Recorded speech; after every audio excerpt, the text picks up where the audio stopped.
আসসালামু আলাইকুম ওরহমতুল্লাহি ওয়াবারাকাতুহু। প্রতিদিনের আমল ইউটিউব চ্যানেলে সম্মানিত মা ও বোনেরা, আজকের ভিডিওটি তাদের জন্য যারা দীর্ঘদিন ধরে সন্তানের লাভের জন্য অপেক্ষায় আছেন। হয়তো অনেক চিকিৎসা করছেন, অনেক দোয়া করেছেন, অনেক রাতও কেঁদেছেন। আল্লাহ তাআলা সব দেখেন, সব জানেন। মনে রাখবেন, আজ আমরা আলোচনা করব সূরা ফাতিহার ফজিলত নিয়ে। সন্তানের জন্য দোয়া, কখন এই আমল করা উত্তম এবং ইসলামের আলোকে কিভাবে আল্লাহ তাআলার কাছে সন্তান প্রার্থনা করবেন সেটি নিয়ে। আমি আশা করছি আজকের এই ভিডিওটি আপনারা অবশ্যই মনোযোগ দিয়ে সম্পূর্ণ দেখবেন। রব্বুল আলামিন আল্লাহ তাআলা বলেন, তিনি যাকে ইচ্ছা কন্যা সন্তান দান করেন, যাকে ইচ্ছা পুত্র সন্তান দান করেন, আর যাকে ইচ্ছা পুত্র কন্যা উভয় দান করেন, এবং যাকে ইচ্ছা বন্দা রাখেন। নিশ্চয়ই তিনি সর্বজ্ঞ সর্বশক্তিমান। রব্বুল আলামিন আল্লাহ তাআলা নিজে বলছেন সূরা আশ-শুআরা 49 থেকে 50 নম্বর আয়াতে। এর অর্থই হলো সন্তান দেওয়ার মালিক একমাত্র আল্লাহ।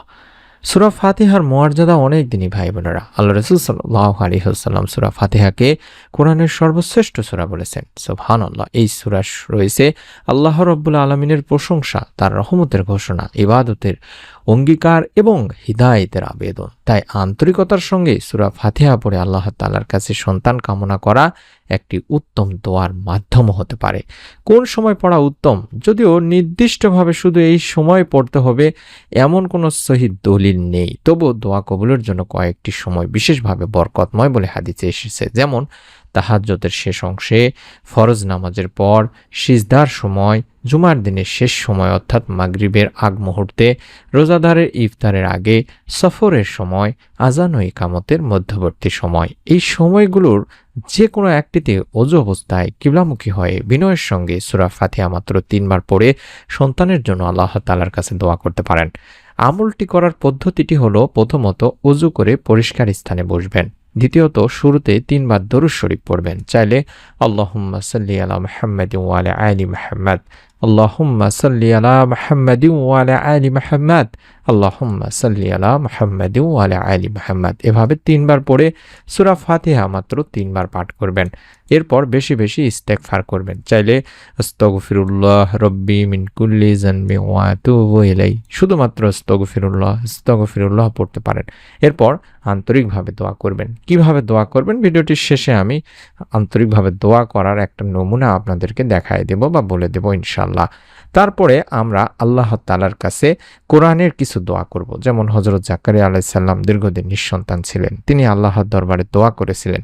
সেই দোয়াটিও আমরা বেশি বেশি করে করব, অর্থাৎ রব্বি লা তাজারনি ফারদা ওয়া আনতা খায়রুল ওয়ারিসিন।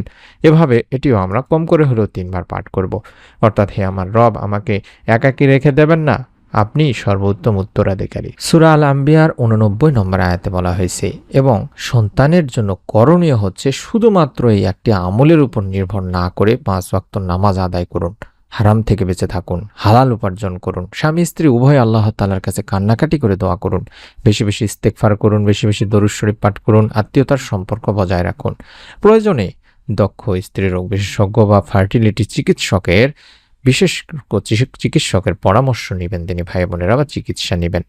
এবং ইসলামে চিকিৎসা গ্রহণ ও সুন্নত সম্মত বলা হয়েছে। কেন অনেকের দোয়া দেরিতে কবুল হয় এ বিষয়ে অনেকেই বলেন, আমি তো অনেক দোয়া করেছি তবুও কেন হচ্ছে না, কবুল হচ্ছে না। মনে রাখবেন, রব্বুল আলামিন আল্লাহ কখনো বান্দার দোয়া নষ্ট করেন না, বান্দার দোয়া বিফলে যায় না। তিনি হয় সঙ্গে সঙ্গে কবুল করেন, অথবা পরে উত্তম সময়ে কবুল করেন, অথবা এর বিনিময়ে আখিরাতে বড় প্রতিদান দেন। তাই হতাশ হবেন না দিনী ভাই বোনেরা, ঈমান শক্ত রাখুন। যেমন হযরত ইব্রাহিম আলাইহিস সালাম বৃদ্ধ বয়সে সন্তান পেয়েছেন, হযরত জাকারিয়া আলাইহিস সালামও বৃদ্ধ বয়সে সন্তান পেয়েছেন। তাই আপনার জন্য আল্লাহর রহমত অসম্ভব নয়। তবে হ্যাঁ, মনে রাখবেন, কোনো প্রকার অবৈধ উপায় অবলম্বন করবেন না, আল্লাহ তাআলারই উপর ভরসা করে আমলগুলো করবেন। আমি আপনাদের জন্য দোয়া করি দিনী ভাই বোনেরা, যে আল্লাহ, যারা দীর্ঘদিন সন্তানের অপেক্ষায় আছেন, আপনি তাদের নেক, সুস্থ ও দিনদার সন্তান দান করুন। যাদের ঘর সন্তানহীন, তাদের ঘরকে সন্তানের হাসিতে ভরে দিন। যারা চিকিৎসা করছেন, তাদের চিকিৎসায় বরকত দান করুন। আমাদের সকলের দোয়া কবুল করুন, আমিন ইয়া রাব্বুল আলামিন। আপনারাও মনের মধ্যে শতভাগ বিশ্বাস নিয়ে নিয়ত করে আমল করুন। আপনার নিকট আত্মীয় স্বজন কাছের মানুষজনকেও ভিডিওটি শেয়ার করে দিন, আপনার উসিলায় তারাও যেন আমলটি করতে পারেন এবং এরকম নতুন আমলের ভিডিওগুলো আমরা যখনই দেব তখনই যেন পেয়ে যান। তার জন্য চ্যানেলটির সঙ্গে থাকুন, সাবস্ক্রাইব করে বেল বাটনটি অন করার মাধ্যমে। সকলে ভালো থাকুন, সুস্থ থাকুন এবং আবারও বলছি, কমেন্টে দোয়া চাইতে ভুলবেন না। আপনাদের জন্য আমরা প্রতি জুমাবারে দোয়া করে থাকি, তাই অবশ্যই সকলেই দোয়া চাইবেন। সকলে ভালো থাকুন। আল্লাহ তাআলা আপনাকে এই আমলের উসিলায় একটি নেক সন্তান যেন দান করেন। আমিন। আসসালামু আলাইকুম ওয়া রাহমাতুল্লাহি ওয়া বারাকাতুহু।